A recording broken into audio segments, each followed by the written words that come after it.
Hello, नमस्कार मंडळी. काय चाललंय तुमचं? आज माझ्या दिवसाची सुरुवात पूजा करून झाली होती देवाची. मस्त प्रसन्न वाटत होतं घरामध्ये सगळीकडे. सकाळी सकाळी पूजा केल्यानंतर खूप छान वाटतं.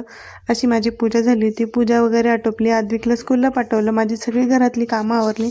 त्यानंतर माझे काही पार्सल आले होते ते मी अनबॉक्स करत होते. ह्याचा मी फुल व्हिडिओ अपलोड केलेला आहे. एकदा जाऊन नक्की चेकआउट करा. इथे मी पार्सल मागवले होते. छान रिजनेबल प्राईजमध्ये, क्वालिटी पण छान आली होती. आद्विक स्कूलमधून आला, त्याचं आवरलं, जेवण वगैरे झालं आणि नंतर तो त्याचं नाव काढायची प्रॅक्टिस करत होता. असं डॉट डॉट काढून, तो लेटर्स काढून त्याचं नाव काढत होता. मुलं काहीतरी नवीन शिकत असतील तर खूप आनंद होतो ना आपल्याला. तुम्हाला पण असंच होतं का? मला पण खूप आनंद होत होता की आद्विक काहीतरी नवीन शिकतोय. म्हणजे तो त्याच्या नावाचं स्पेलिंग पाठ करत होता आणि असं डॉट डॉट काढून त्याची ट्रिक वापरून तो त्याचं नाव काढत होता आणि फायनली खूप प्रयत्नानंतर त्याने त्याचं नाव काढलं. खूप छान वाटत होतं. दुपारी थोडासा आराम केला आणि सायंकाळच्या वेळी मस्त आलं घालून चहा केला, कारण बाहेर खूप थंडी आहे. तुमच्याकडे थंडी आहे की नाही कमेंटमध्ये नक्की सांगा. आणि सायंकाळच्या वेळी सगळं आवरलं, घरातली कामे वगैरे, आणि निघालो होतो आम्ही बाहेर.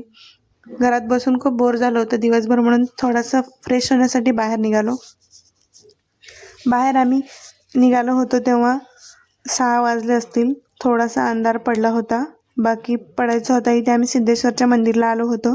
मंदिरात खूप शांतता होती, काहीच गर्दी नव्हती. खूप प्रसन्न वाटत होतं मनाला. जेव्हा जेव्हा आम्हाला बोर होतं किंवा काहीतरी चुकल्यासारखं वाटतं तेव्हा आम्ही इथे येऊन बसत असतो. खूप छान वाटतं मनाला, फ्रेश पॉझिटिव्ह एनर्जी भेटते मंदिरामध्ये आल्यानंतर. मला तरी तिकडे खूप वेळ बसू वाटत होतं. आम्ही अर्धा तास बसलो तिकडे छान निवांत. मस्त देवाचं ध्यान केलं. नंतर बाहेर आलो. बाहेर आल्यानंतर जेमतेम अंधार झालाच होता. त्यानंतर आम्ही गेलो होतो पाणीपुरी खाण्यासाठी. 5 फ्लेवरची पाणीपुरी आम्ही यावेळी ट्राय केली. एका प्लेटमध्ये 5 फ्लेवरच्या 5 पाणीपुरी येतात. खूप छान होत्या, म्हणजे ठीकठाक होत्या. छान लागत होत्या, नवीन काहीतरी तेच खाण्यापेक्षा. आणि ही पापडी शेवटची पुरी कंपल्सरी असते. नंतर आम्ही फालुदा पण ट्राय केला तिकडे. छान फालुदा एन्जॉय केल्यानंतर घरी आलो. घरी आल्यानंतर स्वयंपाक वगैरे आटोपला. आद्विकचा अभ्यास घेतला. तो त्याचा अभ्यास करत होता. नंतर आम्ही जेवण वगैरे केलं. जेवणामध्ये पालकाची डाळ, भाजी, भात, चपाती असं काहीसं बनवलं होतं. नंतर आम्ही वॉकिंगसाठी म्हणून निघालो बाहेर, पण खूप थंडी होती म्हणून घरी आलो. भेटा नेक्स्ट व्हिडिओमध्ये. तोपर्यंत बाय.